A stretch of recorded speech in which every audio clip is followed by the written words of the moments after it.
بسم الله الرحمن الرحيم. السلام عليكم ورحمة الله تعالى وبركاته. الحمد لله رب العالمين والعاقبة للمتقين والصلاة والسلام على رسول الله صلى الله عليه وسلم. أما بعد فقد قال الله تعالى في القرآن الكريم الفرقان المجيد بعد أعوذ بالله من الشيطان الرجيم بسم الله الرحمن الرحيم. ربنا آتنا في الدنيا حسنة وفي الآخرة حسنة وقنا عذاب النار. صدق الله العلي العظيم. وقال نبينا رسول الله صلى الله عليه وسلم اللهم أجرني من النار أو كما قال عليه الصلاة والسلام. وصدق رسوله النبي الكريم ونحن على ذلك من الشاهدين والشاكرين والحمد لله رب العالمين. கண்ணியத்திற்குரியவர்களே, புனிதமிக்க ரமலான் மாதத்தினுடைய 3வது பகுதியில், அதுவும் கடைசி ஜும்ஆவில் நாம் அமர்ந்திருக்கின்றோம். அல்ஹம்துலில்லாஹ். இந்த ரமலானிலே நாம் வைத்திருக்கக்கூடிய நோன்புகளையும் தொழுத தொழுகைகளையும் செய்த ஜகாத் சதக்காக்களையும் அல்லாஹ் ரப்புல் ஆலமீன் நம்மிடமிருந்து கபூல் செய்து ஏற்றுக்கொண்டு ஈருலக நன்மைகளை நிறைவாக தருவானாக. ஆமீன். நாம் இருக்கக்கூடிய இந்த ரமலான் மாதத்தினுடைய கடைசி 10 தினங்களிலே, இன்னும் சில தினங்களிலே நம்மை விட்டும் இந்த ரமலான் விடைபெற இருக்கிறது. அருமை நாயகம் சொன்னதைப் போல முதல் 10 ரஹ்மத்தை வேண்டி அல்லாஹும் ரஹம்னி பி ரஹ்மத்திக்கு யா ரஹ்மர் ராஹிமீன் என்றும், நடுப்பத்திலே மகஃபிரத் பாவ மன்னிப்பை வேண்டி அல்லாஹும் மகஃபிர்லி துனூபி என்று சொல்லக்கூடிய துஆவை ஓதியும், கடைசி 10 அடைகின்ற பொழுது நரக விடுதலை பெறக்கூடிய துஆ அல்லாஹும் அஅதிகினி மினன் நார் வஅத்கில்னல் ஜன்னத யா ரப்பல் ஆலமீன் என்கின்ற துஆவை இந்த கடைசி 10 நாம் அதிகமாக துஆ செய்ய கடமைப்பட்டிருக்கிறோம். அப்படிப்பட்ட இந்த நரக விடுதலினுடைய கடைசி புனிதமான இறுதி 10 நாட்களிலே அல்லாஹ் நம் அனைவர்களையும் கொடிய நரகிலிருந்து விடுதலை அளித்து பாதுகாப்பானாக. ஆமீன். அதே போல் இந்த கடைசி 10 இருக்கக்கூடிய லைலத்துல் கத்ர் என்னும் புனிதமிக்க இரவை பெறக்கூடிய பாக்கியத்தையும், அதில் நிறைய நல்ல அமல்கள் செய்யக்கூடிய பாக்கியத்தையும் அல்லாஹ் தந்து அருள் புரிவானாக. ஆமீன். கண்ணியத்திற்குரியவர்களே, அல்லாஹ் ரப்புல் ஆலமீன் அருள்மறையில் என்னுடைய அடியார்களுக்கு நரக விடுதலையை எப்படி துஆ கேட்க வேண்டும் என்பதை சொல்லித் தருகின்ற பொழுது மேற்கூறிய வசனம் ரப்பனா ஆத்தினா ஃபித் துன்யா ஹசனா வஃபில் ஆখিরাতি ஹசனா. யா அல்லாஹ், இம்மையிலேயே நன்மையை தா, மறுமையிலேயும் எங்களுக்கு நன்மையை தா. வகினா அதாபன் நார், எங்களை நரக நெருப்பினுடைய வேதனையிலிருந்து பாதுகாப்பாயாக என்று துஆ செய்யும்படி தன்னுடைய அடியார்களுக்கு அல்லாஹ் கட்டளையிடுகிறார். அதேபோல யாருடைய உள்ளத்திலே அணு அளவு நம்பிக்கை இருக்கிறதோ, அஹ்ருஜு மினன் நாரி மன்கான ஃபி கல்பிஹி மிஸ்கால தர்ரத்தின் மின் ஈமான், யாருடைய உள்ளத்திலே அணு அளவு இறை நம்பிக்கை இருக்கிறதோ அவர்களை நரகத்திலிருந்து வெளியேற்றுங்கள் என்பதாக அல்லாஹ் ரப்புல் ஆலமீன் மறுமையிலே நம்முடைய ஈமான் இறை நம்பிக்கையை கொண்டு நரகத்திலிருந்து பாதுகாப்பான் என்பதையும் நாம் விளங்கி வைத்து கொள்ள வேண்டும். இப்படி நரகத்திலிருந்து நாம் விடுதலை பெற வேண்டும் என்று சொன்னால் என்ன செய்ய வேண்டும், என்ன அமல்களை செய்ய வேண்டும்? முதலிலே அதிகமாக அல்லாஹ்விடத்தில் நரகத்தை விட்டும் பாதுகாப்பு தேடி துஆ செய்ய வேண்டும். அருமை நாயகம் ஸல்லல்லாஹு அலைஹி வஸல்லம் அவர்கள் நமக்கு கற்றுத்தந்த துஆ என்ன?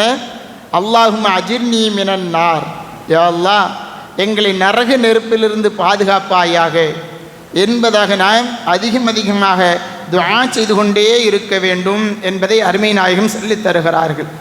ஒவ்வொரு நேரத்திலேயும் சுபுஹ் மக்ரிப் தொழுகை 2 தொழுகைக்கு பிறகும் சுமார் 7 முறையாவது அல்லாஹும்ம அஜிர்னி மினன்னார் என்று சொல்லக்கூடிய இந்த துஆவை அதிகமாக ஓதுவதை நாம் வளமையாக்கி கொள்ள வேண்டும் என்பதை அருமை நாயகம் நமக்கு கற்றுத்தருகிறார்கள்.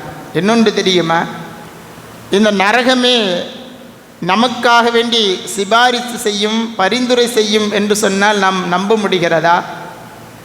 அருமை நாயகம் ரசூலுல்லாஹி ஸல்லல்லாஹு அலைஹி வஸல்லம் அவர்கள் நமக்கு சொல்லக்கூடிய செய்தி, நம்ம அல்லாஹ்ட்ட திரும்ப திரும்ப நரக நெருப்பிலிருந்து பாதுகாப்பு தா என்பதாக நாம் கேட்டுக்கொண்டே இருந்தோம் என்று சொன்னால், அல்லாஹும்ம இன்னி அஸ்அலுக்கல் ஜன்னா வஸ்தஜீரு பிக மினன்னார், யா அல்லாஹ் உன்னிடத்திலே சொர்க்கத்தை நான் வேண்டுகிறேன், நரகத்திலிருந்து உன்னிடத்திலே பாதுகாப்பு தேடுகிறேன் என்பதாக யார் 3 முறை சொர்க்கத்தை வேண்டுகிறாரோ அவருக்காக வேண்டி சொர்க்கம் அல்லாஹ்விடத்தில் துஆ செய்யுமாம், யா அல்லாஹ் இறைவா இவரை என்னுள்ளே நுழையவை. சொர்க்கம் சொல்லுமா, இந்த மனிதரை எனக்குள்ளே நுழையவை என்பதாக சொர்க்கம் கேட்கும் என்பதாக அருமை நாயகம் சொல்லுகிறார்கள்.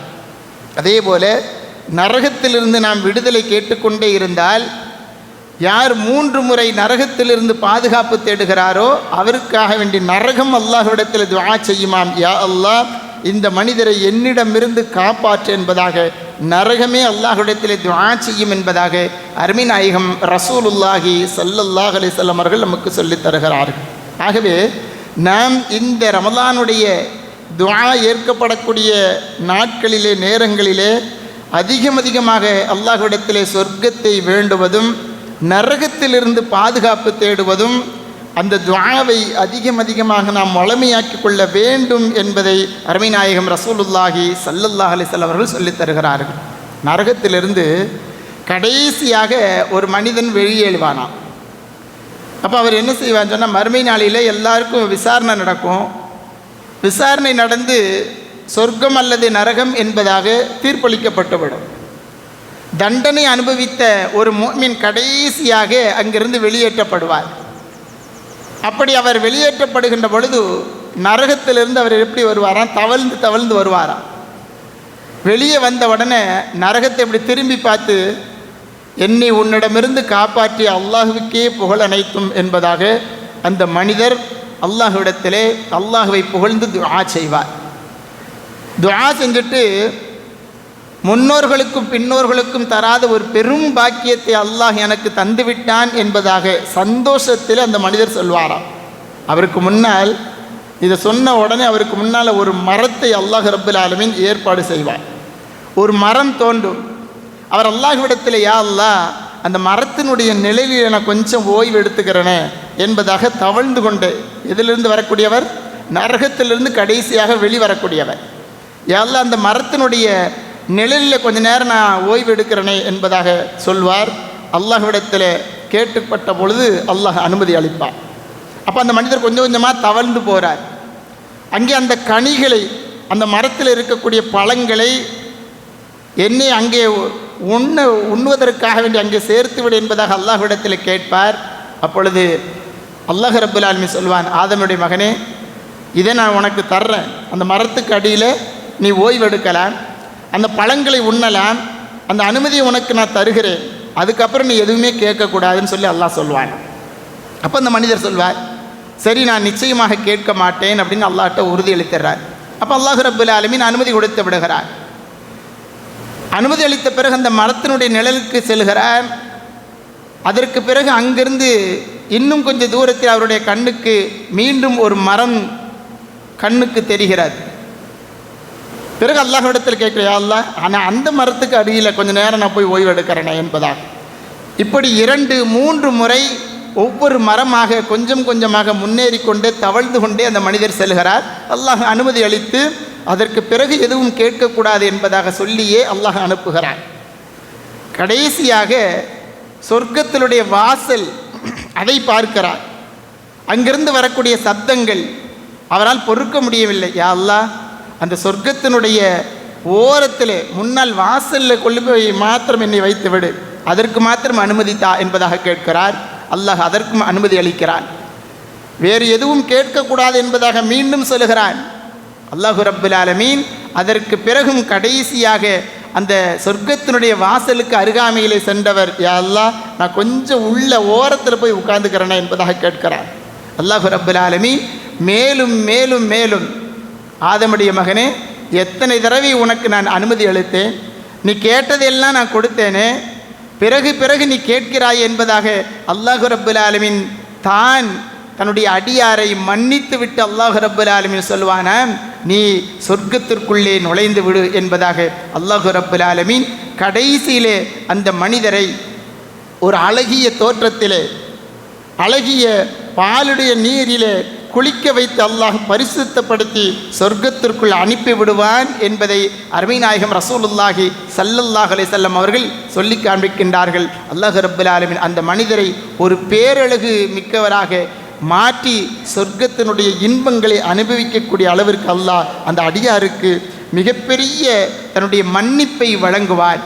நரகத்திலிருந்து விடுதலை அளித்து சொர்க்கத்தை அல்லாஹ் வழங்குவான் என்பதை அருமை நாயகம் ஸல்லல்லாஹு அலைஹி வஸல்லம் சொல்லி காண்பிக்கின்றார்கள். எப்படி துஆ கேட்டார்? யா அல்லாஹ், அல்லாஹ்விடம் கேட்கின்ற பொழுது நம்முடைய துஆக்கள் வெறும் வார்த்தையாக மாத்திரம் இருக்கக்கூடாது. அது நம்முடைய விதியையே மாற்றக்கூடிய அளவிற்கு இறையச்சத்தோடு தக்வாவோடு நம்முடைய துஆக்கள் அமைய வேண்டும். யா அல்லாஹ், நான் பாவியாக இருந்தாலும் உனது கருணையினால் நான் நரகத்திலிருந்து விடுதலை அளிக்கப்பட்டு இந்த சொர்க்கத்திற்கு வந்திருக்கிறேன் என்பதாக நாம் கேட்கக்கூடிய துஆ உறுதியாக இருக்கின்ற பொழுது அல்லாஹ் ரப்பல் ஆலமீன் அந்த இஹ்லாஸிற்காக வேண்டி நம்மை நரகத்திலிருந்து அல்லாஹ் பாதுகாத்து நமக்கு நரகத்தை ஹராமாக்கி சொர்க்கத்திற்குள் நுழைவிப்பான் என்பதை அருமை நாயகம் ஸல்லல்லாஹு அலைஹி வஸல்லம் அவர்கள் நமக்கு சொல்லித் தருகிறார்கள். கண்ணியத்திற்குரியவர்களே, நாம் நினைப்பது போல் அல்ல. சர்வசாதாரணமாக ஒரு கலிமாவாக இருந்தாலும் அதை இறையச்சத்தோடு தக்வாவோடு சொல்லுகின்ற பொழுது அல்லாஹ்விடத்திலே நமக்கு மிகப்பெரிய ஒரு தரஜாவை அல்லாஹ்விடம் நமக்கு பெற்றுத் தருகிறார். ஒரு மனிதர் லா இலாஹ இல்லல்லாஹ் முஹம்மது ரசூலுல்லாஹ் என்கின்ற கலிமாவை உள்ளச்சத்தோடு இறையச்சத்தோடு மொழிந்திருக்கிறார். அவருடைய நிலை மறுமையில் எப்படி இருக்கும் தெரியுமா? அவர் சொன்ன அந்த கலிமா பிறகு அஷ்ஹது அல்லா இலாஹ இல்லல்லாஹ் என்று சொல்லக்கூடிய கலிமா, இவைகள் இந்த இறை நம்பிக்கையினுடைய அடையாளமான இந்த கலிமா நாளை மறுமையிலே நன்மையினுடைய தராசிலே வைக்கப்படுகின்ற பொழுது அல்லாஹ் ரப்புல் ஆலமீன் மலை போல பாவங்கள் வைத்திருந்தாலும் இந்த ஒரு கலிமாவை கொண்டு அந்த மனிதருக்கு ஈடேற்றம் பெற செய்வான் என்பதை அருமை நாயகம் ரசூலுல்லாஹி ஸல்லல்லாஹு அலைஹி வஸல்லம் அவர்கள் நமக்கு சொல்லித் தருகிறார். நரகத்திலிருந்து விடுதலை பெற வேண்டும் என்று சொன்னால் அதற்காக வேண்டி நம் இடத்தில் இருக்கக்கூடிய அந்த தக்வா இறையச்சம், நாம் கேட்கக்கூடிய துஆவினுடைய வலிமை, அதை கொண்டு அல்லாஹ்விடத்தில் நாம் நரக விடுதலை பெற்றுவிடலாம். ஆனால் நாம் செய்யக்கூடிய துஆவாக இருக்கட்டும், நாம் செய்யக்கூடிய எந்த அமலாக இருக்கட்டும், அல்லாஹ்வை மாத்திரம் முன்வைத்திருக்கவே. சதக்கா கொடுக்குறோம், தர்மம் கொடுக்குறோன்னு சொன்னால் மற்றவர்கள் நம்மை பாராட்ட வேண்டும் என்பதற்காக வேண்டி, மற்றவர்கள் பார்க்க வேண்டும் என்பதற்காக வேண்டி கொடுத்தால் அதிலே நன்மைகளை நாம் இழக்கக்கூடும். அல்லாஹ்விடத்திலே முழுமையான பெரிய தரஜாவை நம்மால் பெற முடியாமல் போய்விடும். ஒன்று தெரியுமா? ஹஸரத் அலி ரலியல்லாஹு அன்ஹு அவர்கள் போர்க்களத்திலே காட்டிய இஹ்லாஸ், அவர்களுடைய உள்ள தூய்மை, இறையச்சம், அல்லாஹ்வுடைய அந்த பயம். இந்த போர்க்களத்திலே அலி ரலியல்லாஹு அன்ஹு அவர்கள் ஒரு எதிரியை, வீரன் அவனிடத்தில் சண்டை போட்டு அலி ரலியல்லாஹு அன்ஹு அவர்கள் நீண்ட போராட்டத்திற்கு பிறகு அவனை, அந்த வீரனை கீழே தள்ளிவிட்டு அவனுக்கு மேலே உட்கார்ந்துருக்கிறாங்க அலி ரலியல்லாஹு அன்ஹு அவர்கள். எங்கே? அவருடைய மார்புக்கு மேலே உட்கார்ந்துருக்கிறாங்க. இப்போ என்ன நிலை? அலி ரலியல்லாஹு அன்ஹு அவர்கள் அந்த மனிதரை கொலை செய்ய போகிறார்கள். எதிரி அல்லவா, வீழ்த்து விட்டார்கள். மிக பெரும் வீரன் நெஞ்சிலே அமர்ந்து கொண்டிருக்கிறார்கள். அப்பொழுது அலி ரலியல்லாஹு அன்ஹு அவர்கள் தன்னால் தப்பிக்க முடியாது என்பதை உணர்ந்த அந்த எதிரி வீரன் என்ன செஞ்சான்? அலி ரலியல்லாஹு அன்ஹுடைய முகத்தில் துப்பிடுறான். வாயிலிருந்து எச்சியை உமிழ்ந்து அவன் துப்பி விடுகிறான். என்னவாகும்? நாம இருந்தால் என்ன செய்வோம்? இருக்கிற கோபத்தில் இன்னும் அதிகமாக நமக்கு கோபம் வந்து ஒரே வெட்டாக வெட்டி விடுவோம். அலி ரலியல்லாஹு அன்ஹு அவர்கள் என்ன செஞ்சாங்க? அந்த எதிரி மூஞ்சில் துப்புன உடனே வேகமாக அலி ரலியல்லாஹு அன்ஹு அவர்கள் அவனுடைய மார்பிலே உட்கார்ந்துருந்தவங்க எந்திரிச்சிட்டாங்க. படக்கு எந்திரிச்சிட்டாங்க. எந்திரிச்ச உடனே அந்த வீரனுக்கு ஒன்றுமே புரியலை.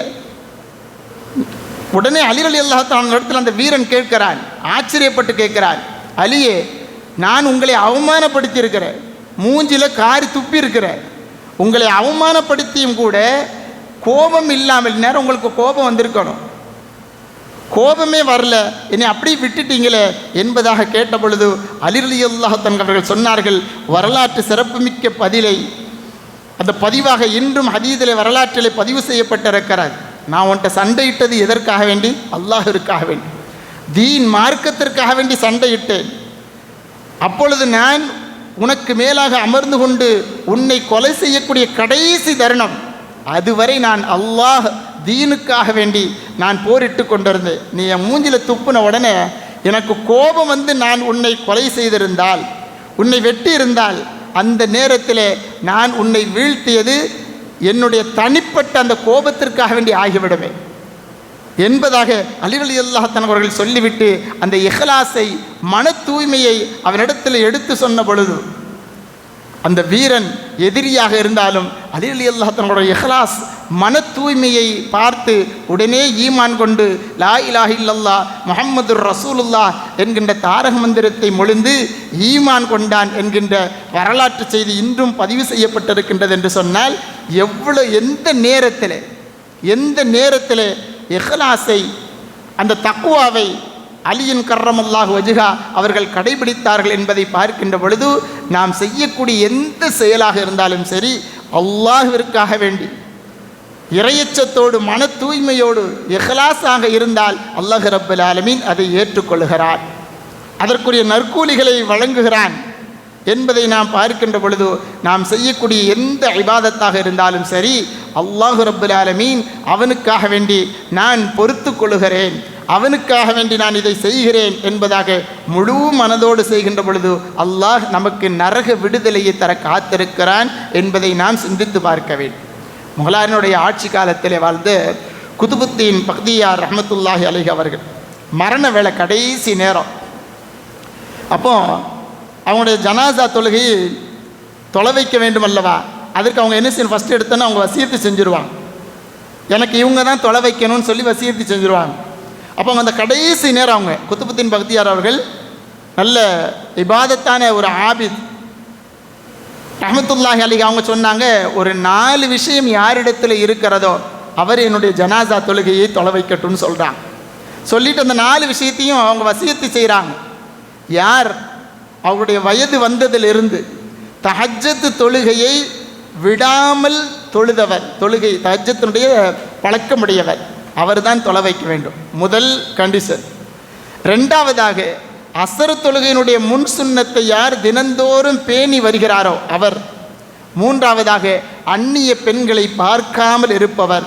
4வதாக ஜமாத்து தொழுகை, கூட்டு தொழுகையிலே தக்பீர் தஹரிமாவோடு கலந்து தொழக்கூடியவராக இருக்கக்கூடியவர். இந்த 4 தகுதியும் யாருக்கு இருக்கிறதோ அவர் தான் என்னுடைய ஜனாசா தொழுகையை தொலை வைக்க வேண்டும் என்பதாக கடைசி நேரத்தில் வசியத்து செய்கிறாங்க. அப்போ அவங்க சொன்னவங்க கொஞ்ச நேரத்தில் காலை நேரம் அவங்க வஃபாத் ஆகிட்டாங்க. அப்போ லுஹருடைய நேரம் வருகிறது. முன்னால் எல்லாம் ஜனாசா தொழுகை என்பது தொழுகையினுடைய வக்து நேரத்திலே தான் தொலை வைப்பார்கள். காரணம் என்ன, தொழக்கூடியவர்கள் நிறைய வருவார்கள், தொழுகையாளிகள் என்னுடைய ஜனாசாவுடைய தொழுகையை நிறைவேற்ற வேண்டும், அதன் மூலமாக நமக்கு நிறைய நற்பலன்கள் கிடைக்கும் என்பதை அறிந்திருந்த நல்லோர்கள் கடைசி நேரத்தில் வசியத் செய்யும்போது அப்படி தான் செய்வாங்க. அப்போ அவங்களுடைய வஃபாத்துக்கு பிறகு லுகருடைய நேரம் நெருங்குது. லுகர் தொழுகை நேரம் வருது. லுகர் தொழுகையில் அவங்க ஜனாசா வைக்கப்படுது. குதுபுத்தீன் பக்தியார் ரஹ்மத்துல்லாஹி அலைஹி அவர்களுடைய ஜனாசா வைக்கப்படுது. லுகர் தொழுகை ஜமாத்து முடிஞ்ச உடனே பார்த்தா யார் ஜனாசா தொழுகைக்கு வரணும் இல்லையா, அவங்க 4 கண்டிஷன் சொல்லியிருக்கிறாங்க. அந்த 4 தகுதி உள்ளவர்கள் தான் என்னுடைய ஜனாசா தொலை வைக்கணும்னு வசியத்து செஞ்சுருக்கிறாங்க. யாருமே வரல. லுகர் தொழுகை முடிஞ்சு, லுகர் தொழுகை முடிஞ்சு கொஞ்சம் நேரம் பார்க்குறாங்க, யாராவது தொலை வைக்க வரணும்ல, யாரும் வரல. நேரம் ஆகிக்கொண்டே இருக்கிறது. அசருடைய நேரம் வந்து விட்டது. அசருடைய நேரம் வந்துருச்சு. அசருடைய நேரம் வந்த பிறகும் யாரும் தொலை வைக்கிறதுக்கு முன் வரல. அப்படி மகரிப் ஆகுது, மகரிப்புக்கும் யார் வரல, இஷாவும் ஆகுது. அப்பொழுது எல்லாரும் ஒன்று கூடிட்டாங்க. அப்பொழுதும் தொலை வைக்க ஆள் இல்லை. என்ன காரணம், அந்த 4 தகுதி யார்கிட்டையுமே இல்லை. அத்தகைய தக்வாவோடு இறையச்சத்தோடு சாலிஹீன்களுடைய அமலை செய்தவர் யாருமே இல்லை. அந்த நேரத்தில் கடைசியாக ஷம்சுத்தீன் இல்திமாசி ரஹ்மத்துல்லாஹி அலைஹி அவர்கள் இஷா தொழுகைகள் ரொம்ப நேரம் ஆயிடுச்சு. இஷா தொழுகை முடிஞ்சு எல்லாரும் கூடி இருக்கிறாங்க, யாராவது தொலை வைக்கணுமே, ஏன்னா அவங்க வசியத்து செஞ்சுட்டாங்களே. அந்த 4 தகுதிகள் யார் இடத்துல இருக்கிறதோ எல்லாரும் ஒவ்வொரு ஆளும் ஒவ்வொரு முகத்தை பார்த்துக்கிட்டே இருக்கிறாங்க. கடைசியாக ஷம்சுத்தீன் இல்திமாசி ரஹ்மத்துல்லாஹி அலைஹி அவர்கள் முன்னாடி வருகிறார்கள். வந்துவிட்டு வரும்பொழுது எப்படி வராங்க, அந்த துண்ட முகத்தில் மூடிக்கிட்டே வர்றாங்க. அடையாளம் யாருன்னே தெரியலை. முன்னால் வந்த பிறகு அதற்கு பிறகு துணியை தூக்கிட்டு அந்த ஜனாசாவை பார்த்து, குத்துபுத்தீன் பக்தியார் ரஹ்மத்துல்லாஹி அலைஹி அவர்களுடைய ஜனாசாவை பார்த்து ஷம்சுத்தீன் இல்திமாசி ரஹ்மத்துல்லாஹி அலைஹி அவர்கள் சொன்னார்கள், யாருக்குமே தெரியாமல் மறைமுகமாக எனக்கும் ரப்புக்கும் மாத்திரம் தெரிந்த இந்த 4 தகுதிகளை நான் பாதுகாத்து வந்திருந்தேன். யாருக்குமே தெரியாது. நீங்கள் சொன்ன அந்த 4 தகுதிகளும் என்னிடத்தில் இருக்கிறது என்பது யாருக்குமே தெரியாது. இது வரைக்கும் நான் மறைச்சு வச்சுருந்தேன். ஆனால் இப்போ அதை வெளிப்படுத்திட்டீங்கன்னு சொல்லி கவலையோடு சொல்லிவிட்டு பிறகு ஷம்சுத்தீன் இல்திமாசி ரஹ்மத்துல்லாஹி அலைஹி அவர்கள் இந்த ஜனாசா தொழுகையை நிறைவேற்றி வைத்து அவர்கள் நிறைவேற்றுகின்ற பொழுது கண்கலங்கியவாறு நிறைவேற்றி வைத்தார்கள் என்பதை நாம் பார்க்கின்ற பொழுது இதுதான் இந்த தக்வா, இந்த இறையச்சம் என்பதுதான் அல்லாஹ்வுக்கும் நமக்கும் மத்தியில் இருக்கக்கூடிய தனிப்பட்ட தொடர்புகள். எப்பொழுது வரும்? இருளிலே தான் வரும். தஹஜ்ஜத் தொழுகின்ற பொழுது வரும், சுபுஹ் தொழுகைக்கு முன்னால் தொழுகின்ற பொழுது வரும், இரவு நேரங்களிலே எழுந்து தொழுதால் வரும். மறைமுகமாக தனியாக நாம் வீட்டிலேயோ வேறு எங்கோ இருந்தாலோ திக்ரின் மூலமாக அல்லாஹ்வுடைய தொடர்பை நாம் ஏற்படுத்த முடியும் என்று சொன்னால், எந்த நேரத்திலேயும் தவறு செய்ய முற்படுகின்ற பொழுது நம்மை ஒன்று தடுத்தால் அதுதான் தக்வா என்பது, அதுதான் இறையச்சம் என்பது, அதுதான் நம்மை நரகத்திலிருந்து பாதுகாக்கும். அத்தகைய நரக விடுதலை நமக்கு வேண்டும் என்று சொன்னால் இந்த அளவிற்கு நம்முடைய தக்வாவை சுமந்த வண்ணம் இஹ்லாஸோடு மன தூய்மையோடு நாம் ஒவ்வொரு அமலியும் செய்ய வேண்டும். ஒரு முறை ஜனாதிபதி அலி ரலியல்லாஹு அன்ஹு அவர்கள் கூஃபான் பள்ளிவாசலில் உட்கார்ந்துருக்கிறாங்க. அப்போ ஒரு கிராமவாசி வர்றார். வந்தவர் வேகமாக தொழுகிறார். அவர் தொழுகிறத அலி ரலியல்லாஹு பார்த்துக்கிட்டே இருக்கிறாங்க. அவங்க வந்து ஜனாதிபதி உட்கார்ந்துருக்கிறாங்க, பார்த்துக்கிட்டே இருக்கிறாங்க. வேகமாக தொழுதுட்டு எந்திரிச்சு போகிறார். அப்போ அவரை கூப்பிட்டாங்க, நண்பரை இங்கே வாங்கன்னு சொல்லி கூப்பிட்டாங்க. கூப்பிட்டு அலி ரலியல்லாஹு அன்ஹு அவர்கள் இப்படிலாம் வேகமாக தொழக்கூடாதுப்பா, பொறுமையாக அழகாக தொழணும்னு சொல்லி அலி ரலியல்லாஹு அவருக்கு சொல்லி கொடுத்தாங்க. சொல்லி கொடுத்து திரும்ப தொழுவுன்னு சொன்னாங்க. அந்த மனிதர் தொழுதார், அந்த கிராமவாசி தொழுதார். அலி ரலியல்லாஹு பக்கத்துலேயே நிற்கிறாங்க. தொழுது முடித்த பிறகு அலி ரலியல்லாஹு என்ன செஞ்சாங்க, அப்பா இப்போ தான் அழகாக தொழுது, இப்படி தான் பொறுமையாக அழகாக தொழணும், தொழுகை என்பது இப்படித்தான் தொழ வேண்டும் என்பதாக பாராட்டினாங்க அலி ரலியல்லாஹு அவர்கள். பாராட்டி முடித்த பிறகு அந்த கிராமவாசி சொன்னார், ஜனாதிபதி அவர்களே, நீங்கள் எப்படி வேணாலும் நினச்சிக்கோங்க, நீங்கள் எப்படி வேண்டுமென்றாலும் நினைத்து கொள்ளுங்கள், என்னுடைய கணிப்பில் நான் முதல்ல தொழுதேன் இல்லையா, அந்த தொழுகை தான் எனக்கு திருப்தியாக இருந்துச்சுன்னு சொன்னாராம். ஏன்னு சொல்லி கேட்கும்பொழுது அவர் சொல்கிறாரு, முதல்ல தொழுத தொழுகை என்னுடைய ரப்புக்காக வேண்டி நான் தொழுது, அந்த இஹ்லாஸோடு மன தூய்மையோடு வேகமாக தொழுதன் தான். ஆனால் இஹ்லாஸ் என்னுடைய தொழுகை முழுவதும் அல்லாஹ்விற்காக வேண்டி இருந்தது. ரெண்டாவது, நீங்கள் என்னை தொலை சொல்லிட்டு பக்கத்திலே நின்று பார்த்துக்கிட்டே இருந்தீங்க இல்லையா, உங்களுக்காண்டி நான் தொழுதேன் ரெண்டாவது தொழுகை. அந்த தொழுகை எப்படி இஹ்லாஸோடு இருக்க முடியும்? அந்த தொழுகை எப்படி தக்வாவோடு இருக்க முடியும்? அந்த தொழுகைக்கு நன்மையை அல்லாஹ்விடத்திலிருந்து நான் எப்படி பெற முடியும் என்பதாக அந்த கிராமவாசி சொன்னார் என்று சொன்னால் ஜனாதிபதி அலி ரலியல்லாஹு அன்ஹு அவர்கள் அப்படியே அமைதியாயிட்டாங்க.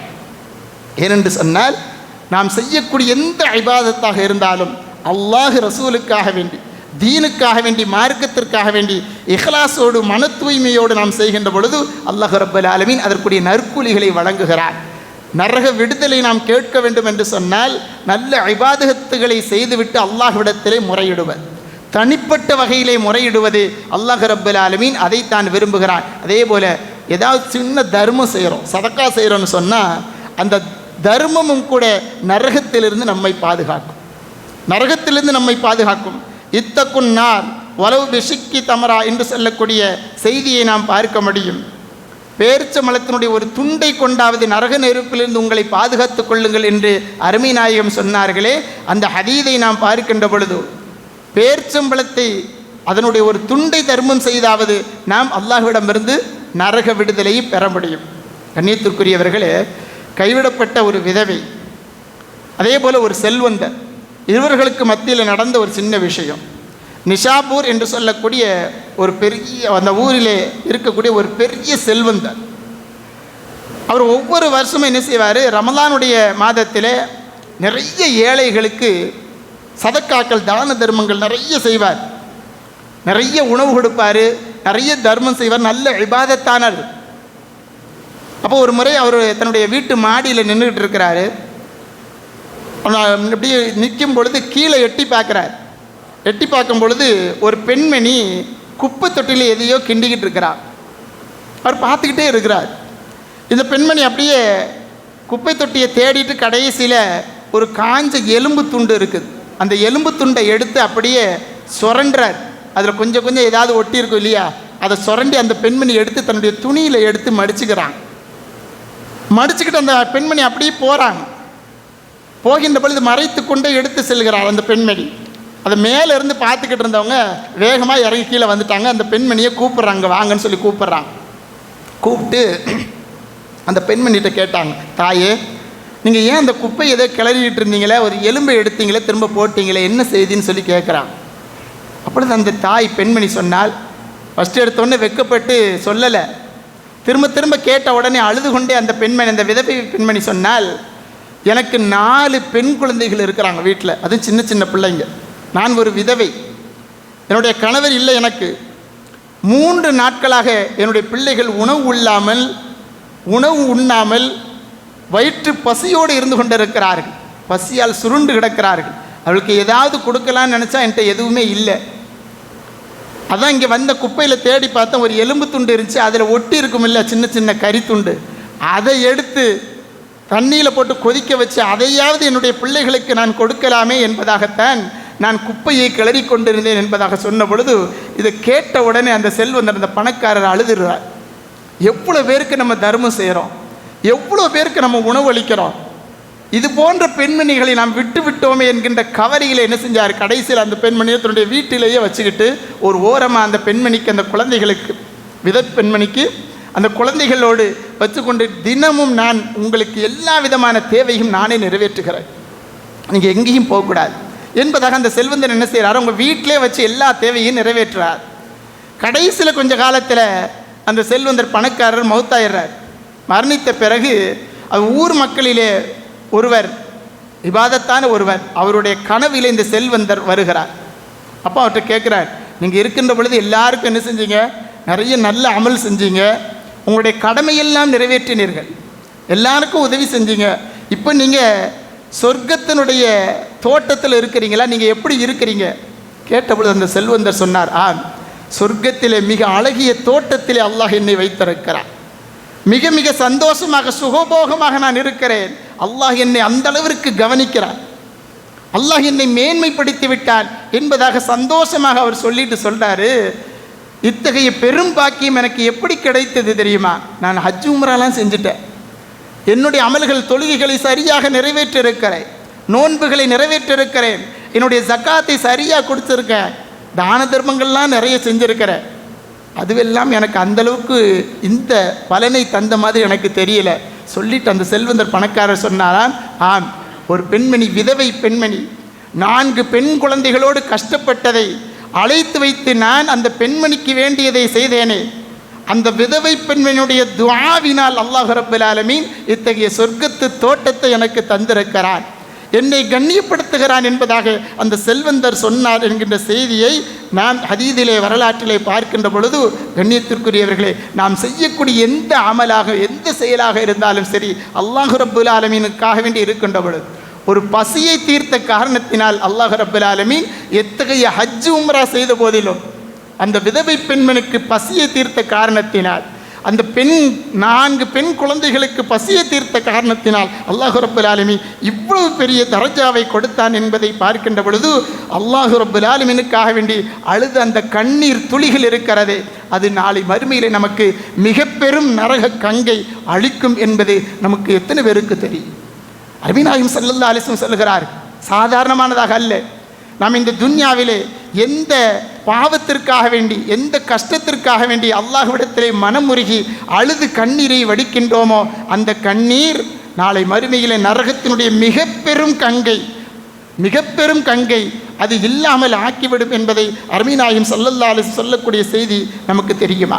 உமர் ரலியல்லாஹு அன்ஹு அவர்களுடைய கண்ணில், அந்த கன்னத்தில் 2 பக்கமும் அப்படியே கண்ணீர் வடித்து வடித்து அந்த அடையாளம் இருக்குமா? யாருக்கு? உமர் ரலியல்லாஹு அன்ஹு அவர்களுக்கு. அழுது அழுது அவர்களுடைய கண்ணீர் வடிந்த இடத்திலே தழும்புகள், கோடுகள், கருப்பு தழும்புகள் இருக்கும் என்பதாக அதீதிலே அவருடைய வரலாற்றிலே பதிவு செய்யப்பட்டிருக்கிறார். ஸல்லல்லாஹு அலைஹி வஸல்லம் அவர்களுக்கு முன்னால் வளர்ந்த உமர் இப்னு கத்தாப் ரலியல்லாஹு அன்ஹு அவர்கள் குர்ஆனை ஓதும் பொழுது இந்த நரகத்தினுடைய வேதனைகள், தண்டனைகள், அல்லாஹ்வுடைய கோபத்தினுடைய வார்த்தைகள்லாம் வந்துச்சுன்னு சொன்னால் வரும்போது அழ ஆரம்பிச்சிருவாங்க. தக்வா, இறையச்சத்தினுடைய வெளிப்பாடு.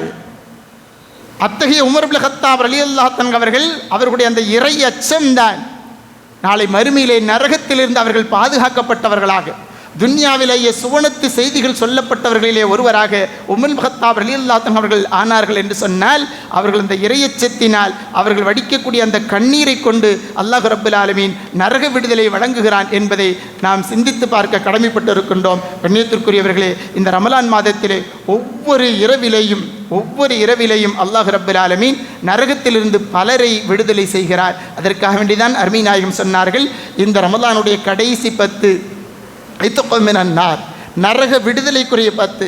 அல்லாஹும்ம அஅ்திக்னி மினன் நார், அல்லாஹும்ம அஜிர்னி மினன் நார் என்கின்ற துஆவை இந்த கடைசி 10 அதிகமாக கேட்டுக்கொண்டே இருங்கள் என்பதாக அருமை நாயகம் ரசூலுல்லாஹி ஸல்லல்லாஹு அலைஹி வஸல்லம் அவர்கள் நமக்கு சொல்லி தந்திருக்கின்றார்கள். ஆகவே நாம் நரகத்தினுடைய பயத்தை உள்ளத்திலே ஏந்தி இறையச்சத்தோடு நம் அல்லாஹ்விடத்திலே தொழுது இபாதத்து செய்து அழுது அல்லாஹ்விடத்திலே நாம் துஆ செய்வோம். நம்முடைய பாவ மன்னிப்பை அல்லாஹ்விடத்திலே முறையிடுவோம்.